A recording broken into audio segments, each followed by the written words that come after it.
Film dimulai dengan seorang anak, kemungkinan ia adalah Jayon, di mana terlihat ia seperti telah membunuh hewan-hewan ternak. Kemudian, ia mendengar suara ibunya yang memanggilnya untuk mencari keberadaannya dan menyuruh Jayon untuk datang kepadanya. Ternyata itu hanyalah mimpi seorang gadis bernama Mi Yang. Walau mukanya kelihatan polos, ternyata Mi Yang sedang mengandung anaknya, karena ia berhubungan di luar nikah bersama temannya. Di tengah perjalanan, entah apa yang terjadi bis yang Mi Yang tumpangi belok ke arah jalur yang salah. Semua penumpang yang ada di bis merasa heran karena bis tersebut malah menuju ke tambang terbengkalai. Kemudian seorang pria memakai masker muncul di dalam bis dan melempar bom asap. Penumpang yang tidak dapat melihat apa-apa karena bom asap tersebut langsung dipukuli oleh pria yang memakai masker tersebut dan membawa Mi Yang pergi. Pada saat Mi Yang siuman, Mi Yang melihat berita tentang kecelakaan bis yang tentu saja ini merupakan settingan yang dibuat-buat oleh organisasi rahasia tersebut. Di sini terlihat keberadaan Profesor Baek dan juga Dr. Baek di samping Mi Yang. Artinya timeline ini jauh sebelum The Witch Part 1 terjadi. Profesor Baek mengatakan jika anak Mi Yang adalah perempuan dan akan memiliki saudara kembar dan si kembar itu akan mempunyai saudari lagi. Entah apa maksud dari sang profesor, namun ternyata Mi Yang juga adalah sebuah subjek eksperimen. Dan The Witch Part 2, The Other One dimulai. Kita kembali ke timeline masa kini, di mana diperlihatkan sekelompok organisasi bernama Towo, di mana anggotanya adalah manusia super. Di sini organisasi tersebut membantai pekerja sekaligus subjek eksperimen di sebuah lab rahasia yang membuat manusia super. Namun ternyata masih ada satu subjek eksperimen yang masih selamat dari pembantaian tersebut. Kita beri nama Shinshi. Shinshi yang selamat dari pembantaian tersebut keluar dari lab itu dan merasakan dinginnya salju di dunia luar. Namun tiba-tiba kepala Shinshi terasa sakit dan mengingat seseorang yang ia tidak tahu siapa dia sebenarnya, sampai-sampai ia mengeluarkan kekuatannya. Setelah insiden penyerangan di lab rahasia yang disebut Operasi Arkman, Profesor Baek kedatangan seorang pria bernama Mr. Zhang, pemimpin dari organisasi Onion yang berisi agen-agen superhuman. Sementara Profesor Baek adalah pemimpin dari transfusi human. Kedatangan Mr. Zhang adalah untuk membahas kejadian tentang insiden Arkman tersebut, di mana organisasi Towo terlibat. Mr. Zhang menduga jika penyebabnya berasal dari orang dalam, hanya ada dua kemungkinan, jika bukan transfusi human, maka itu adalah Union. Mr. Zhang mengatakan jika mereka mengalami masalah besar, karena seorang gadis selamat dan berkeliaran sendirian di luar di mana gadis tersebut adalah hasil kerjasama dari transfusi human dan Union yang menciptakan seorang gadis yang kuat setara dengan Jayon. Namun ia tidak ketergantungan dengan serum khusus membuatnya sangat berbahaya. Gadis yang dimaksud tersebut adalah Shinshi. Kembali ke Shinshi yang berjalan entah kemana hingga ia sampai ke jalanan dan hampir tertabrak oleh mobil. Mobil yang lewat tersebut pun berhenti dan membawa gadis itu pergi. Mobil yang berisi gangster itu takut jika Shinshi mengingat plat nomor mobilnya karena kejahatan yang dilakukan gangster tersebut. Karena Shinshi bukanlah gadis biasa, dia mengingat plat nomornya mobil gangster itu. Namun, karena gangster tersebut mengancam Shinshi, tiba-tiba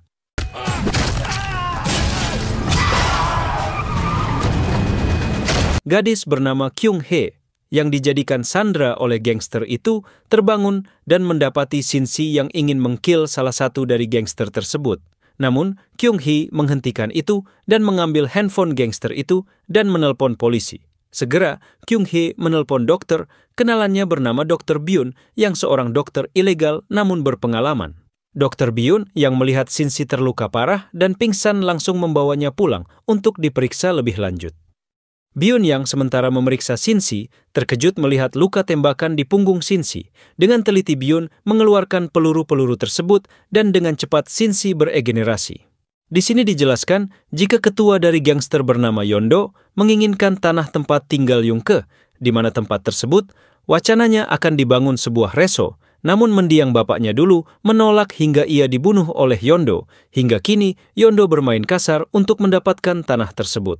Dr. Byun menyarankan untuk melaporkan masalah ini ke polisi, namun itu semua tidak berguna. Beralih ke suatu tempat di Asia Tengah, kita diperkenalkan seorang wanita yang bernama Cho Hyun. Di sini, Cho Hyun terlihat sedang menembaki seorang gadis hasil eksperimen untuk memastikan dia benar-benar mati. Cho Hyun merupakan kapten dari organisasi khusus dari markas pusat. Di sini, pasukan Cho Hyun terlihat dibantai oleh subjek eksperimen dan hanya Cho Hyun yang selamat. Kemungkinan subjek tersebut merupakan subjek tingkat 1. Subjek eksperimen tingkat 1 dianggap berbahaya karena mereka memiliki kekuatan yang teramat kuat dan mereka katanya susah dikendalikan.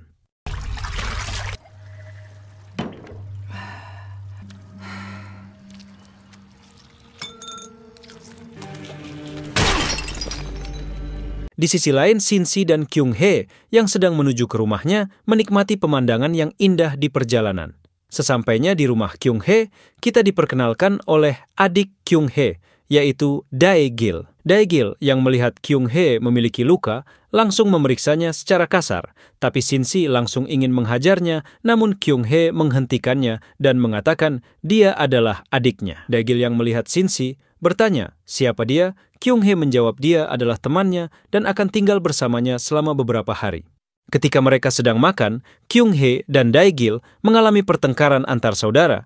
Dae-gil berkata jika Kyung-hee kabur dari rumah, namun pada saat ayahnya terbunuh, dia kembali dan ingin melindungi tanah warisan ayahnya. Kyung-hee yang mendengar hal tersebut hanya diam dan sedih. Sementara mereka berdua bertengkar, Shin-si yang kelaparan melahap makanan di meja dan sangat menikmatinya. Setelah Kyung-hee memberikan kamarnya kepada Shin-si, Kyung-hee berterima kasih ke Shin-si karena telah menyelamatkan hidupnya. Beralih ke tempat di mana Jo Hyun berada, di sini dijelaskan bahwa gadis bernama Shin-si ini merupakan Arc Datum Point atau disingkat ADP. Shin-si merupakan subjek eksperimen yang sangat sempurna. Berbeda dengan Jaeon, Shin-si ini tidak bergantung pada serum khusus membuatnya sangat kuat.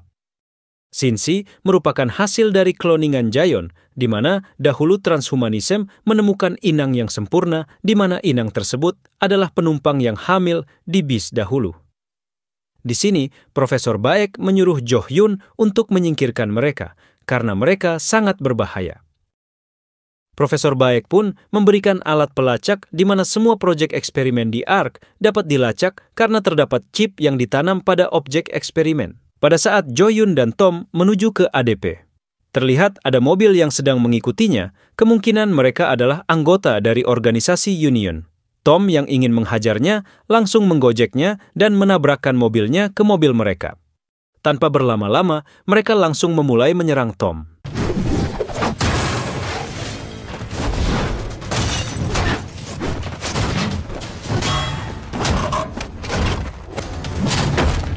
Setelah pertarungan yang sengit, agen Union tersebut dikalahkan oleh Tom. Jo Hyun menyuruh mereka untuk memberitahu bosnya jika Jo Hyun ingin bertemu dia dan menyuruh agen Union itu pergi.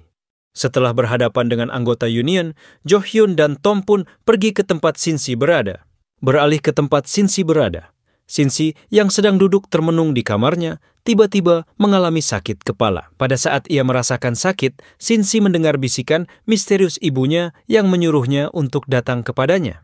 Saat Shin-si merasa baikan, Shin-si melihat gerombolan mobil yang datang ke rumah Kyung-hee, tak lain dan tak bukan itu adalah Yondo bersama pasukannya.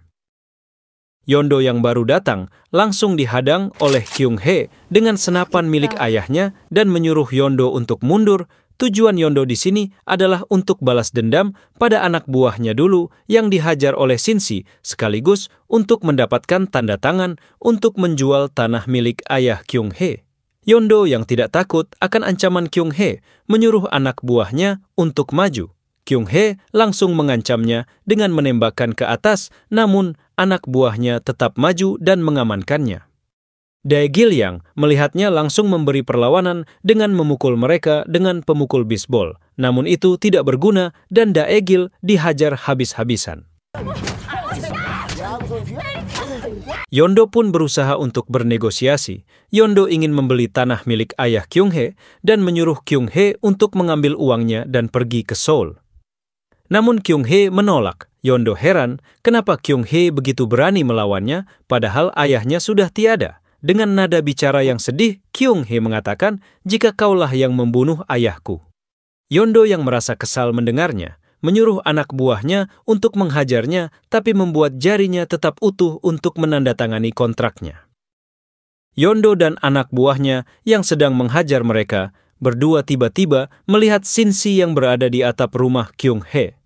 Yondo yang khawatir jika Shin-si ingin melompat dan bunuh diri, mencoba membujuknya turun. Namun pada saat Shin-si turun, mereka semua terkejut karena Shin-si tidak terluka. Shin-si yang kesal melihat mereka langsung menghajar mereka.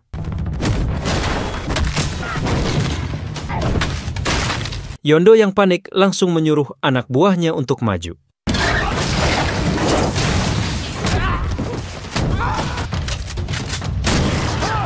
Yondo tidak berkutik melawan Shin-si, dan Kyung-hee yang kesal menyuruh Yondo untuk pergi. Yondo hanya bisa menurut dan pergi meninggalkan mereka. Daegil yang terluka diobati oleh kakaknya. Daegil terkejut melihat kejadian tadi, lalu bertanya kepada kakaknya, "Makhluk apa dia?" Kakaknya menjawab, "Tidak tahu." Daegil juga mengira Shin-si adalah alien. Daegil juga takjub melihat kekuatan Shin-si. Daegil meminta kepada Kyung-hee untuk mengenalkan dirinya kepada Shin-si. Beralih ke Mr. Jang yang sedang menemui Kapten Cho-hyun. Di sini, Mr. Jang bertanya, "Mengapa Cho-hyun tiba-tiba terlibat pada hal ini dan mengira Profesor Baek mencurigainya pada insiden Arkman?" Di sini, Mr. Jang tahu jika orang terakhir yang dikunjungi Jaeon adalah Baek, lalu menghilang tanpa jejak. Katanya, Jaeon menyerang Hoeven, Glasgow, Bangkok, dan Lab Shanghai. Spesimen penting dan Towo juga diambil Jaeon. Jadi, intinya Mr. Jang berpikir jika Jaeonlah dalang di balik insiden Arkman.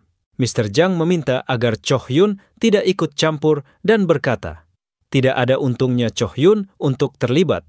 Namun Cho-hyun tidak peduli dan meminta agar tidak dibuntuti. Jika tidak, dia akan bertindak.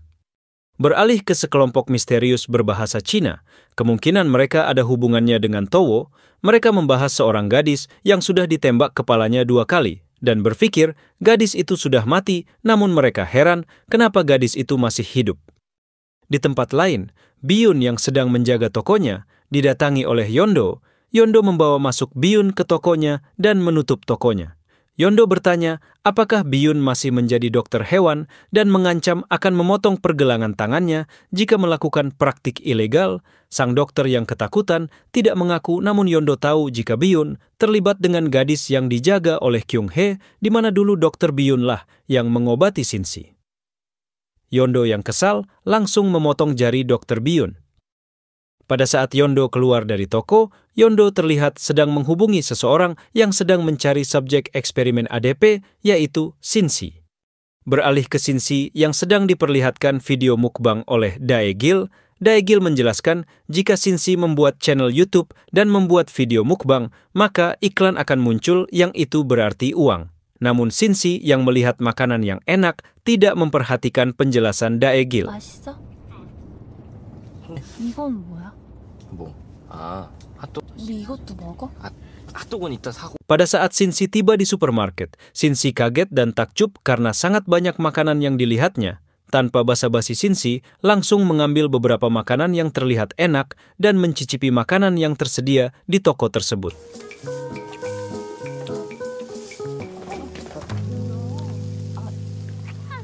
Sepulangnya dari supermarket, Kyung-hee menerima telepon dari Biyun dan Kyung-hee membawa Biyun ke rumah sakit. Sepulangnya dari rumah sakit, Dr. Biyun menyuruh Kyung-hee untuk membiarkan Shin-si pergi dan menyuruh Kyung-hee untuk menyerahkan tanah mendiang ayahnya pada Yondo sebelum Yondo berbuat jahat lagi. Lalu Biyun menyuruh Kyung-hee pulang. Kyung-hee yang mendengar hal tersebut hanya bisa terdiam. Pada saat Kyung-hee ingin pulang, tiba-tiba dia bertemu dengan Nona Cho-hyun dan Tom. Terlihat Cho-hyun ingin membicarakan sesuatu dengan Kyung-hee.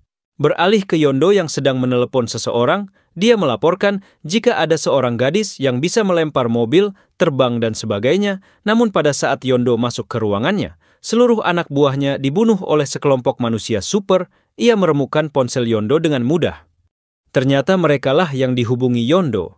Mereka bertanya, di mana gadis itu sekarang? Mereka berencana akan membunuh Yondo, walaupun Yondo tidak memberitahunya. Namun jika Yondo memberitahu keberadaan gadis tersebut, mereka akan membunuh Yondo tanpa menyiksanya. Yondo yang takut setengah mati mencoba bernegosiasi dengannya. Yondo berkata, jika ia bisa berguna untuk mereka, akhirnya mereka sepakat untuk bekerja sama.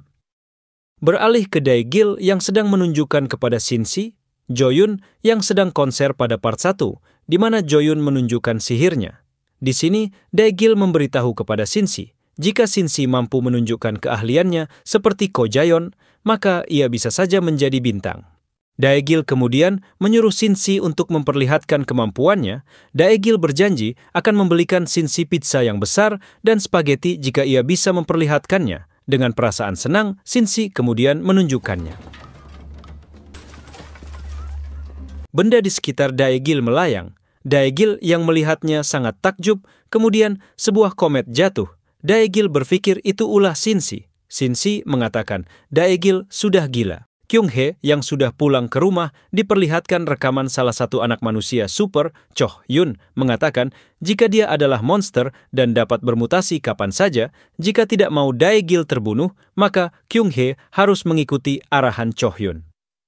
Dengan penuh keraguan, Kyung-hee masuk ke rumahnya. Di sisi lain, pasukan Kapten Cho-hyun sedang mempersiapkan senjata yang diperlukan untuk menghabisi Shin-si. Mereka akan memanfaatkan suara dari kembang api untuk menyamarkan suara tembakannya yang akan meledak selama 30 menit. Mereka harus menyelesaikannya dalam waktu 30 menit. Jika tidak, warga sipil dan polisi akan terlibat. Di saat yang bersamaan, manusia super dari Cina sementara menuju ke rumah Kyung-hee. Di dalam rumah, Kyung-hee yang melihat Dae-gil dan Shin-si menonton TV membuat Kyung-hee bingung dan kasihan kepada Shin-si. Karena festival kembang api hampir tiba, Dae-gil mengajak Shin-si keluar untuk melihat kembang api, sementara Kapten Cho-hyun dan pasukannya sudah bersiap-siap untuk menembak dan menunggu momen agar Dae-gil dan Kyung-hee tidak terbunuh. Sementara Kyung-hee memutuskan untuk membiarkan Shin-si dan Dae-gil lari agar ia selamat. Di sisi lain, Cho-hyun yang sadar jika sekelompok manusia super dari Towo terlihat menuju ke rumah Kyung-hee membuat Cho-hyun terkejut. Ternyata mereka semua adalah kelompok Yondo dan kelompok manusia super yang sudah bekerja sama dengan Yondo. Kyung-hee yang melihat mereka langsung menghadangnya, namun Yondo yang percaya diri karena membawa pasukan manusia super tidak takut dan mencari keberadaan Shin-si. Di sisi lain, Cho-hyun dan pasukannya yang sedang mengamati Shin-si tidak bisa menyerangnya karena ada seorang anak laki-laki, yaitu Dae-gil di sampingnya. Mereka harus menunggu Dae-gil tidak bersamanya agar ia tidak terluka saat mereka melakukan penyerangan.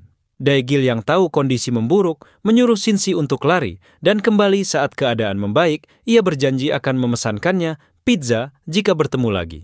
Di luar rumah, Yondo mencari gadis itu, namun Kyung-hee mengatakan tidak tahu keberadaannya. Mengetahui Kyung-hee berbohong, Yondo menembak Kyung-hee dengan senapannya.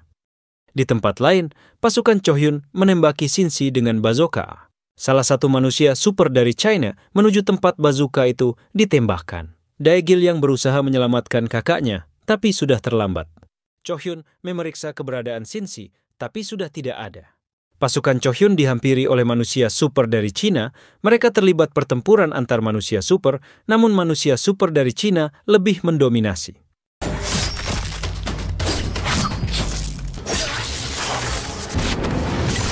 Pasukan Cho-hyun kalah dari pertempuran. Tiba-tiba manusia super dari Cina ini diserang oleh seseorang. Beralih ke tempat Yondo, Yondo berkata ke Dae-gil jika ia sudah muak dengan keluarganya, Dae-gil ingin membunuh Yondo dengan tangannya sendiri. Yondo kemudian membahas kenapa ayah Dae-gil dibunuh olehnya. Yondo berkata, Yondo ingin dibunuh oleh ayah Dae-gil, jadi ia membunuhnya. Pada saat Yondo ingin menembak Dae-gil, tembakan dari Kapten Cho-hyun lebih dulu mengenai Yondo. Manusia super Cina tidak senang dengan Kapten Cho-hyun. Kemudian ia menerbangkan kayu dan membuatnya menjadi tajam. Kemudian menyerang pasukan Yondo. pertempuran Kapten Cho Hyun, Tom bersama manusia super terjadi. Cho Hyun dan Tom menembaki mereka, namun mereka menghindar dengan sangat lincah. Cho Hyun terhempas dan terlibat pertempuran jarak dekat.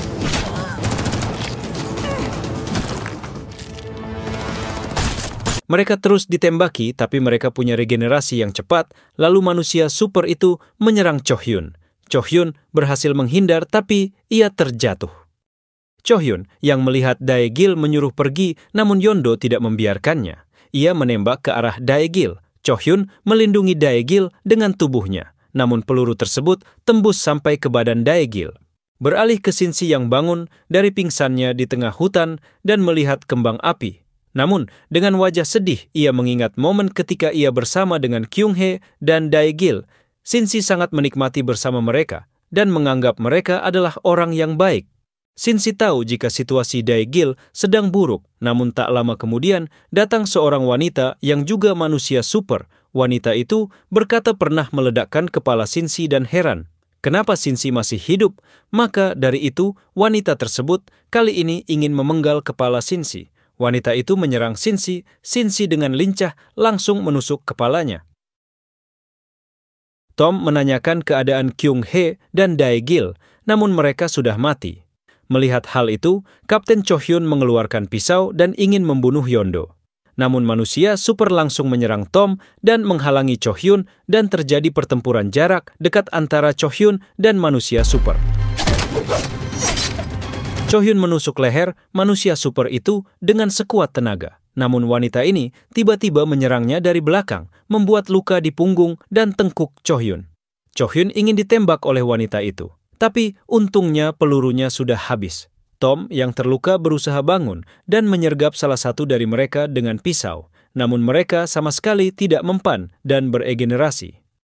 Kemudian Shin-si tiba sambil menyeret wanita yang ingin membunuhnya. Shin-si melihat Dae-gil dan Kyung-hee yang sudah terbunuh. Melihat Yondo yang masih hidup, langsung diinjak dengan keras oleh Shin-si. Manusia super yang melihat Shin-si masih hidup terkejut dan tak mengerti bagaimana ia bisa bertahan. Namun mereka meremehkan kekuatan Shin-si.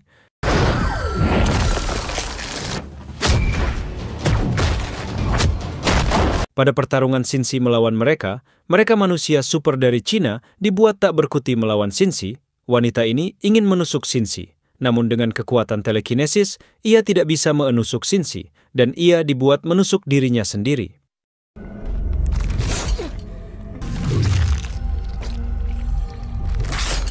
Lelaki ini, yang baru beregenerasi, langsung menyerang Shin-si dengan kekuatannya. Ia menyerang Shin-si dengan batu dan angin topan, namun ia tidak bisa menyentuh Shin-si dan dihancurkan oleh kekuatannya sendiri.